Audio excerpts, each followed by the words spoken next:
हमारे झारखंड न्यूज में सभी दर्शकों का जोहार।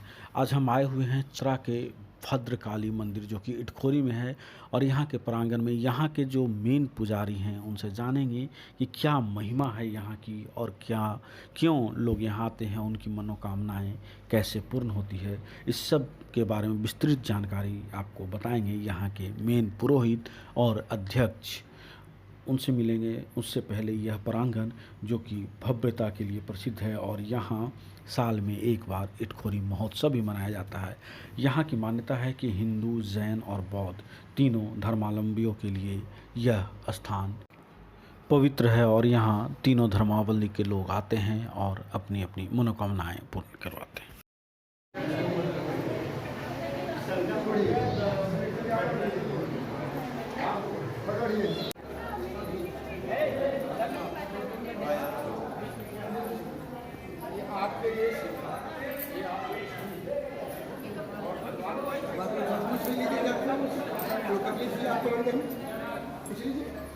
तो कोटेश्वर नाथ के नाम से जाने जाते हैं। इसके अलावा हमारे जैन धर्मावलंबी 10वें तीर्थंकर शीतलनाथ का भी जन्मभूमि मानी जाती है। भद्दलपुर में उनकी जन्मभूमि है जो यह भदुली है। पहले भदुली नाम से ही इस स्थान को माना जाता था। गौतम बुद्ध सदियों पूर्व भ्रमण करते हुए बौद्ध स्तूप के समीप पहुँचे। आने के बाद उनकी मौसी पीछे आई, माँ आई, उन्होंने बहुत आग्रह किया और वे लीन हो गए। इसी पर उन्होंने इटखोरी बोला। इटखोरी शब्द का आज इटखोरी के नाम से यह स्थल प्रसिद्ध माना जाता है। धार्मिक स्थल बहुत ही महत्वपूर्ण है। ये हमारे ज्ञान से पूर्वजों के कथना अनुसार 4000 वर्ष पूर्व से अवस्थित है। राजा सूरत ने इनकी जो दुर्गा स्तुति में उनका नाम राजस्वत का आता है, प्रथम पूजा उन्होंने किया है। ये राजा सूरत का राजपाट लीन हो गया था, तो माँ की पूजा करने के बाद मेघा ऋषि के आश्रम में वो आए और माँ की पूजा करने के बाद उन्होंने सारा प्राप्त किया। आज से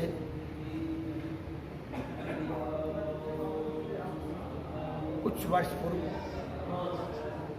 पूरी जंगल की सफाई हुई। सफाई होने के बाद भक्तों ने मिलकर यहाँ सतचंडी यज्ञ किया। उसी समय हमारे यहाँ जगमंडप, गुरुद्वार एवं शंकर जी का मंदिर का निर्माण हुआ और 83 ईस्वी में सहस्त्रचंडी महायज्ञ का आयोजन हुआ। तब से आज तक माँ के पास श्रद्धालुओं की आने की तांता लगी रहती है और श्रद्धालु यहाँ से भक्ति भावना से खुश होकर के, ब्राह्मणों के द्वारा पूजा पाठ से खुश होकर के और अपने अपने घर को पधारते हैं, पुनः आते हैं, फिर माँ से मांगते हैं, फिर माँ देती है, फिर वह पुनः आकर के पूजा करते हैं। बाबा, ये तो आपने बहुत ही बढ़िया यहाँ की महिमा के बारे में बताया। अब हम आपसे जानना चाहते हैं कि जब रामनवमी आती है या दुर्गा चलता है, दुर्गा पूजा होता है, उस समय श्रद्धालुओं की भीड़ कैसे होती है और आप लोगों की क्या कुछ विशेषता रहती है कि मतलब कैसे उसको संजोते हैं और कैसे श्रद्धालुओं को उस समय कोई कठिनाई न हो, इसकी क्या देखभाल होती है। और दूसरी बात कि यहाँ का कोई अगर चमत्कार है, जैसा आपने कहा कि 45 वर्षों से माँ की सेवा में, तो क्या कुछ चमत्कार होते हैं? माँ का चमत्कार बहुत ही है। भक्त अगर माँ को देखेगा भक्ति भावना से माँ 3 रूप में दिखाई देगी। यह हम लोग अनुभव कर चुके हैं, इसलिए आपसे मैं यह बात कर रहा हूँ। और खासियत के बारे में तो बता ही दिया हूँ। कि माँ क्या है। ये माँ जगत व्यापिनी है। संसार में शायद इतनी बड़ी प्रतिमा, ये माँ का स्वरूप कभी दिखने को नहीं मिलेगा। जो आज हमारे खोरी में हम ब्राह्मणों के भाग्य से आई हैं, हम ब्राह्मणों को इन्होंने बहुत ऊंचा उठाया। हम ब्राह्मण लोग ने इनकी सेवा में लीन रहे और सेवा का फल हम ब्राह्मणों को मिल रहा है। यह कहकर मैं अपनी वाणी समाप्त करता हूँ। आप श्रद्धालुगण आकर यहाँ के भक्ति भावना को देखें। जितनों ही भीड़ हो जाए, जैसे मान लीजिए दुर्गा पूजा हुआ, रामनवमी हुई, कार्तिक पूर्णिमा हुआ, माघ पूर्णिमा हुआ, श्रावण पूर्णिमा हुआ, इस समय अति भीड़ होती है। 15 से 20 हज़ार तक की भीड़ पायदात में यहाँ मंदिर में श्रद्धालु लोग पहुँचते हैं। हमारी प्रबंधन समिति के द्वारा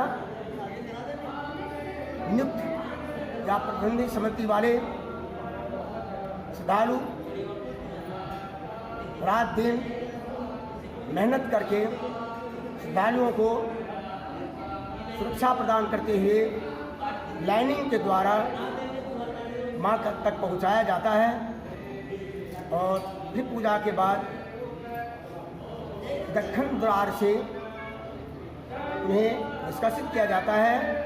दक्षिण द्वार में ही के आगे ही शनिदेव का मंदिर है, पंचमुखी हनुमान जी का मंदिर है, वीर बजरंग बली जी का मंदिर है, सहस्त्रलिंग महादेव जी का मंदिर है, विश्वकर्मा भगवान का मंदिर है एवं बुद्धदेव जी का मंदिर है। सारे श्रद्धालु, सारे भक्तजन सारे मंदिरों को दर्शन करते हुए खुश होकर यहाँ से अपने अपने घर को प्रस्थान करते हैं। धन्यवाद बाबा, आपने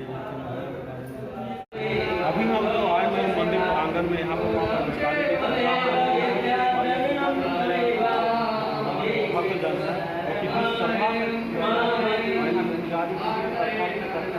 और यहाँ के हम जो श्रद्धालु आए हैं उन्हीं से पूछते हैं कि क्या कुछ पूजा पाठ क्या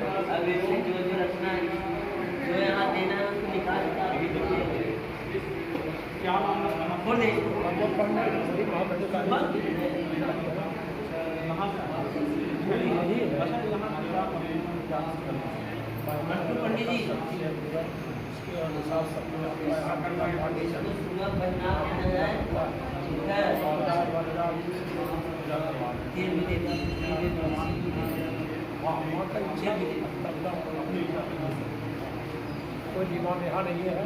अपना इच्छा से श्रद्धा रुपये न संचिता, वो श्रद्धा से दक्षिणा मिलता है, वही हम लोग दक्षिणा का डिमांड करते हैं। बाकी दक्षिणा हम लोग बोलते नहीं, दक्षिणा दीजिए, दक्षिणा बिना पूजा यहाँ का पुजारी है। और यहाँ क्या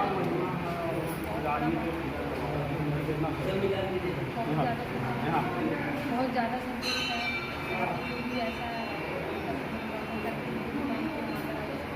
पुजारी लोग अच्छा है, दान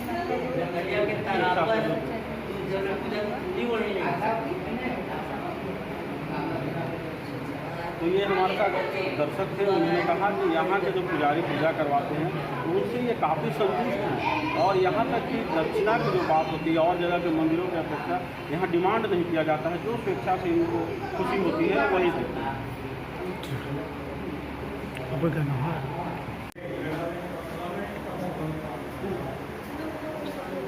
नारियल संकल्प होते हैं, पुष्पांजलि वहाँ पे होती हैं। संकल्प करने के बाद सभी श्रद्धालुओं का मनोकामना पूर्ण के लिए यहाँ नारियल बलि पूजन किया जाता है। ये माता रानी का पिंडी है और यहीं पे सभी का मनोकामना सफल होते हैं। जय माँ भद्रकाली।